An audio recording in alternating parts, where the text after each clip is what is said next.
Hey there, this is Sugarcoder. Since Easter is coming up and the supermarket ran out of flour because of the COVID-19 pandemic, I decided to make flourless brownies.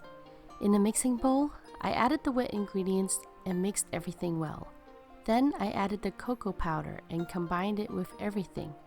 Lastly, I folded in the chocolate chips before placing the batter in a 8x3 foldable bread pan. I let it cool completely before using a oval cookie cutter to cut out some shapes. Then I decorated the top with white royal icing. Recently, I discovered this awesome wireless airbrush. It is so easy to use, and I am glad I don't have to use chunky airbrush machines anymore to airbrush desserts. I'll put a link in the video description of where to get it if you're interested. And by the way, this video isn't sponsored.